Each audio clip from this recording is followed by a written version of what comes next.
Next up is Dmitry Petrov.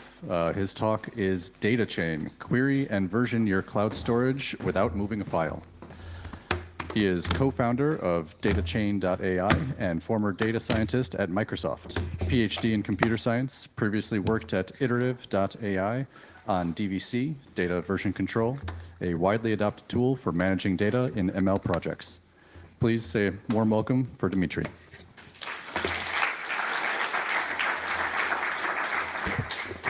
Thank you. Well. One sec.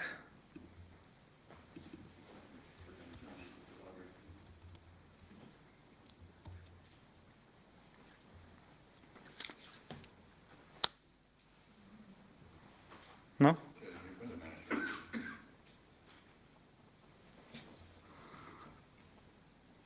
How do I do this?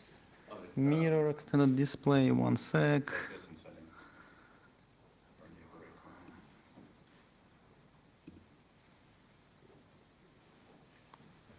Want an extra set of buttons? Yeah, can you help? Yep. I would expect it up here, but oh yeah, no.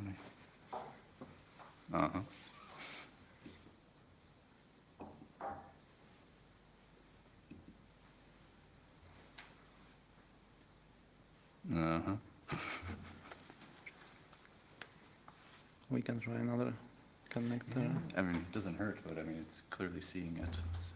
It does see this, right? Yeah. Yes, it is a Mac. Okay, let's try. The meditative moment.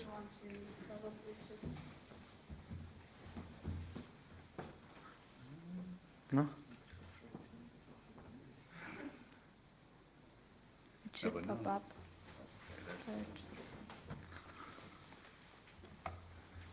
I've seen some of them do this, and I don't know. You can try this if it helps, because this one didn't work for me. Oh, well, that's a good insight. Let's try. I have mine.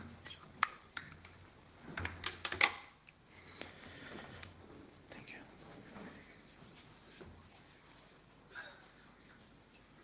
No. One sec. Sorry, it's been forever since I've used Mac, so I wonder if you can turn like mirroring on and off. And what is it? Because you were in it in the upper right, Mm-hmm. And here, or perhaps he has ideas. Yeah, I think, this is all right. Okay. And we can just... Mm-hmm.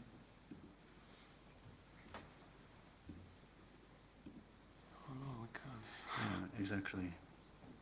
So it's, at least it's showing us what we're seeing. Oh, here it is, I think. Extend us Ah. entire screen. Start screen, yeah. Think.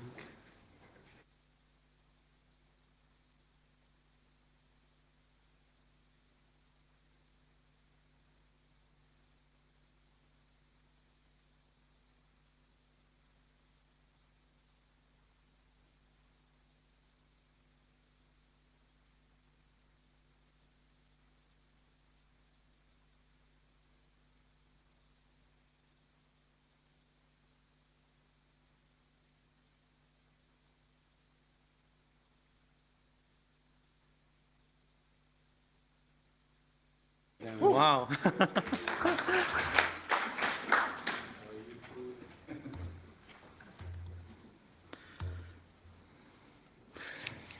All right.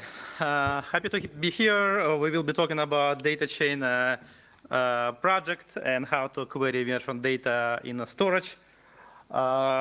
So before, like a little bit about myself. Before this DataChain project, I created DVC. It was a pet project initially, then it became a startup, Iterative AI. So I live in Silicon Valley, so everything in Silicon Valley becomes a startup sooner or later. So DVC was not exception. And I will be talking about versioning, data versioning, principles, challenges, how multimodal data change the landscape of data versioning. That's a very quickly like changing areas you have seen like in talks today, yesterday. Some dilemmas and kind of like decisions you need to make when you like a choosing tool, working on some tools, and how we make kind of like what decision we made in DataChain and how we end up dealing with the data. So data versioning. A lot of talks today, yesterday about like how to deal with this. On my 5-ish year experience with data versioning, I can kind of like see these principles. All of the tools use Git as a foundation, right, or some kind of like emulate Git experience for versioning, data versioning. You need to have some like a data backend, right, for time traveling. Environment versioning and remote execution is usually like a part of the solution, or you need to integrate somehow with these types of tools. But when you implement those principles, there are some challenges associated with those. So for example, like using Git, that's amazing idea because Git, like everyone knows Git, right? And data versioning seems like a very similar thing. But at the same time, you end up with kind of like a 2 different set of commands for source code on one side on the data and on another side, which is not a problem by itself, but inconsistency between those 2 APIs sometimes like a break workflow, right? When you do like a Git checkout, you expect like your files and data be there, which won't happen by default, right? You need to come up with some tricks like a Git hooks or some additional commands, but that's always like a challenge. And in general, like when you work with the data, when you work with the source code, you always work with a one version of source code, right? The last one or the like last production or whatever. But with the data, you often work with a multiple version of the same data sets at the same time, right? And dealing with this like through like a different branches sometimes is just challenging. So data backend, it's another set of challenges because in some teams prefer to work with the cloud storages. And when you need a backend, basically like a copy data somewhere for time traveling, you need to move like data from storage. And some teams would say, oh, wait a minute, we don't want to like create a copy of half a terabytes of our images in another place. Let's use just storages as is, right? An environment, compute, like whole separate discussion, right? There were several talks about this particular subject, like how to do like remote compute, right? How to like process your images. So that's also like doesn't like really fit to this concept of data versioning. Multimodality is like relatively new thing today. Like a majority of the data projects are on multimodal data, like images, like 3D scans, MRIs. And that's, in this case, like the workflow changed quite a bit. And one big change is metadata, right? That's like in the previous talk was discussion about like metadata and how to deal with this. But the important part here is metadata is very different from the data, right? And you need to kind of live with this, handle this difference somehow. UI is a very core part of multimodality. In the previous data world, we were living like in a world of structured data, right? Like one single like CVS file or Parquet or table and database, and you just work with a one entity using data crunching tool, like kind of like a big data concept, right? Today, data is different. Today, you work with the files. A lot of files in your storages, some metadata next to it, but you need to see these files, like the videos and such, right? And we kind of like move from big data world to what we call a heavy data world, right? Each data file is like a heavy entity by itself. And also it leads us to the problem of the scale. In many cases, you deal with like hundreds, thousands, millions of files on your storages. So, but when you build tools or when you use tools, you need to choose like the core data structure. What is the very in the very like center of the your system? It can be like a Git or Git commit with data and source code together. It can be just file or metadata or script which like use and produce data, right? But based on the need in multimodal data, right, which is heavy data with a need in processing, efficient processing, we end up using, we prioritize, in DataChain, we prioritize kind of like a computational aspect of this. How to process data in the most efficient way, and how to organize your data set in the world when you kind of like need this like a lot of compute and data processing. And we end up with a data structure which is kind of like a data frame with file versioning, if you wish. So it's very different from like a DVC and all the other like data versioning tool. But I will show you like how it look like. So this part of the talk will be more with source code and how it works. But what is important here? We need to define like what data set means, right? How to version data with metadata and how to process this efficiently. So I will show you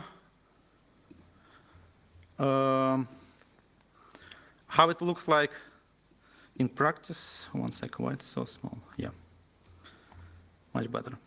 I will show you like through the UI, but the same thing works in command line, right? So the DataChain is like open source tool. You can just run it in a local machine, or absolutely the same script. Everything will be here except UI, except the visual part. So that's how a data frame can look like, right? You got the images like here, right? And to build data frame, you just specify like where data came from. And you, in this case, you say, okay, in this bucket, I want all the DICOM files. So that's like a wildcard, right, for DICOM files. And everywhere starting from this directory, which is like a usual Unix trick.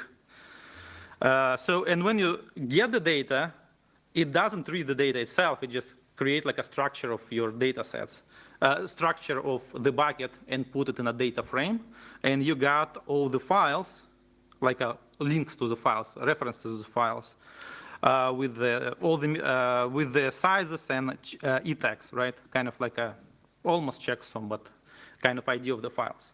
So that kind of like a foundation for this processing. I will show you like how to organize processing, efficient processing on this part. But what is important here, that's one of the like lightweight of like a versioning files. When you have like a data frame, link to the file, checksum, and you can identify like if file was changed or not, what is new in the bucket. You can do like a diffs between the data frames. That's like foundational block for the next level. And the next level, usually it's metadata. Today, people like, when you analyze files, usually you need to extract metadata or attach metadata from outside to understand what is inside the file. Because, okay, I got like thousands of millions of files, but like what is inside? I need usually like a very specific thing from the file. And the core part is how to extract this metadata, right? And usually you need to run like your custom code in some function. And this function should produce like whatever meta information you have in a very like custom format, right? In this case, we read the same DICOM files, extract all the meta information, and put it next to each file, right? You see the patient ID, like different like other IDs, vectors, all the meta information that's presented inside the file, right? And the function is just like a custom Python function. Well, where is it? Yeah, here it is. It asks for the file as an input and produce some object, which is just a pydantic object, right? You can specify like anything you want and return it from the function, and it will be deserialized in the data frame, so you don't kind of think about this. You just like operate with the pydantic, which like today kind of like standard for many tools, including like LLMs. They usually return pydantic object, and it can be serialized here. But what is interesting here, how to do this efficiently? when you deal with this kind of scale, right, like hundreds of thousands of files, you definitely want to do like asynchronic downloads, right, because otherwise it will take like forever. And that's what you kind of can specify. I need to prefetch, which means like async download 7 files at the same time per thread. And you specify like a parallel level, like parallelization, how many threads you want to run, right? Because like hundreds of thousand files, that's a huge difference to run it efficiently, right, within like a couple hours, right, and not efficiently, couple days. So that's like and the data frame gives you like this ability to kind of like a vectorize quoted this process. So where we are on the presentation.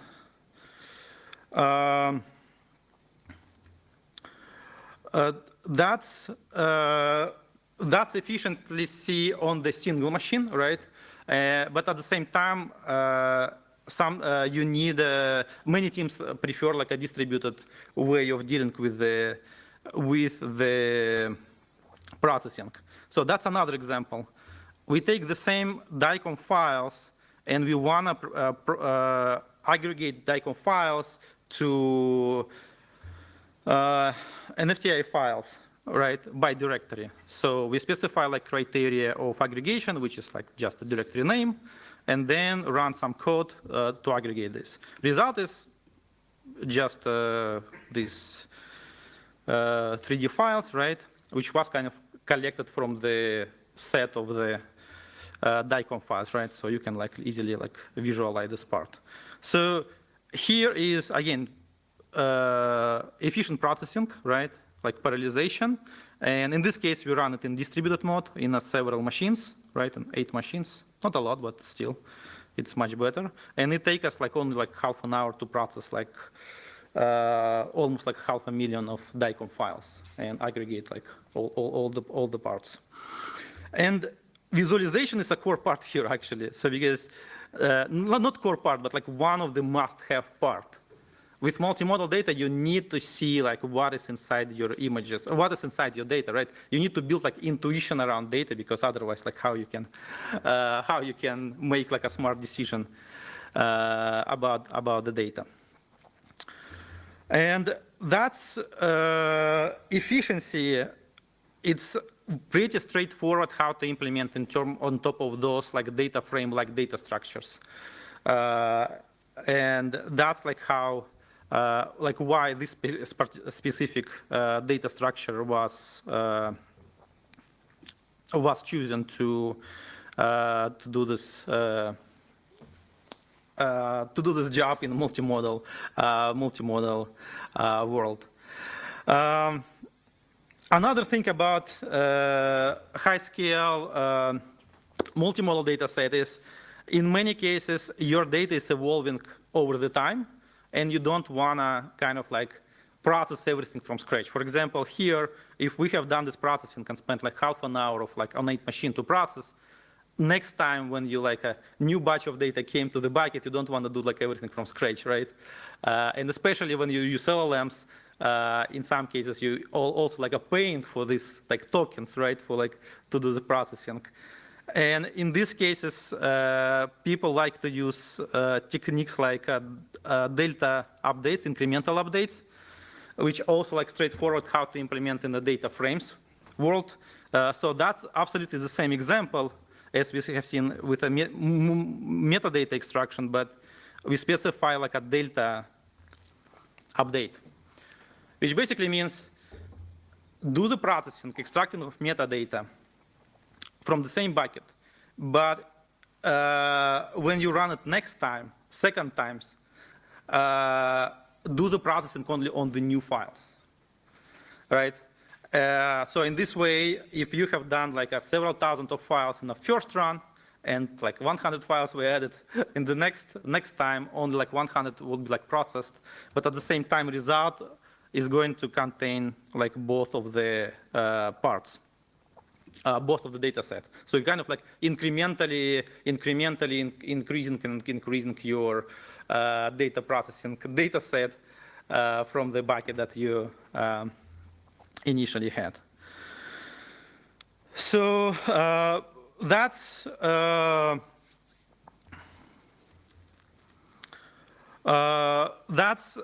how you can organize your data workflow and data versioning in this kind of like a virtual way, right? When your data versioning is just like a data set, like in a data frame way, but not in like a Git versioning way. And that's kind of like a tricks like how to do this, like do the processing efficiently.